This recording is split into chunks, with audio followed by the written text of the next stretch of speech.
வணக்கம்ப்பா, அவை சமையல் பாட்டியம்மா. இன்னைக்கு குதிரைவாலி அரிசியை கேப் மாவு போட்டு களி கட்ட போறேன்ப்பா. 3/4 டம்ளர் குதிரைவாலி அரிசி எடுத்து நல்லா களி வச்சுக்கணும்ப்பா. உலைய வச்சு உலை கொதிச்சிருச்சுப்பா. குதிரைவாலி அரிசியை போடுறப்பா.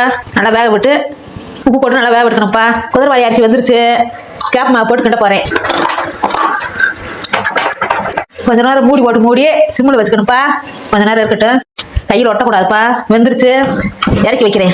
வடைச்சட்டியை வச்சு எண்ணெயை ஊற்றி கடுகு போட்டு சீரகம் போட்டு இருக்கிற வெங்காயம் போட்டு பச்சை மிளகா போட்டு நல்லா வதக்கணும்ப்பா.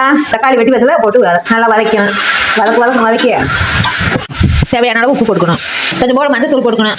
போட்டு வதக்கி விட்டுக்கணும். கருவாட்டை நல்லா கழுவிட்டுப்பா. மண்டையோட போட்டாதே டேஸ்ட்டாக இருக்கும்ப்பா. போட்டு நல்லா கிண்டிக்கணும்ப்பா. எலுமிச்சம்பழம் அளவு புளி எடுத்து கரைச்சி வச்சிருக்கப்பா.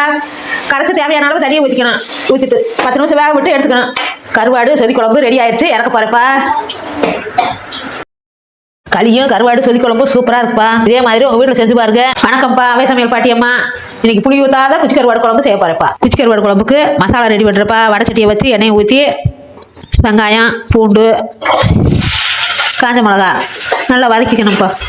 சோம்பு சீரகம் கசகசா போட்டு நல்லா வதக்கணும். தேங்காய் போட்டு நல்லா வதக்கணும். மிக்சியில் போட்டு அரைச்சிக்கணும். அரைச்சாச்சுப்பா. வடைச்சட்டியை வச்சு எண்ணெயை ஊற்றி கடுகு கருவேப்பிலை வெங்காயம் பச்சை மிளகா நல்லா வதக்கணும்ப்பா. வெங்காயம் வதங்கிருச்சு. தக்காளி போடுறேன். உப்பு போடணும். நல்லா வதக்கணும். தக்காளி வதங்கிருச்சு. கழுவுன கருவாடு தூக்கி போடணும். கருவாடு போட்டாச்சு. நல்லா கிண்டி விடணும்.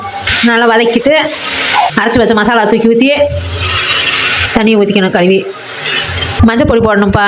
கிண்டி 10 நிமிஷம் வேக விட்டு இறக்கணும். கருவாடு குழம்பு வந்துருச்சுப்பா. எடுத்துக்கலாம். பாட்டியம்மா செஞ்ச குழம்பு பிடிச்சிருந்தா லைக் பண்ணுங்கள், ஷேர் பண்ணுங்கள், சப்ஸ்கிரைப் பண்ணுங்கள்.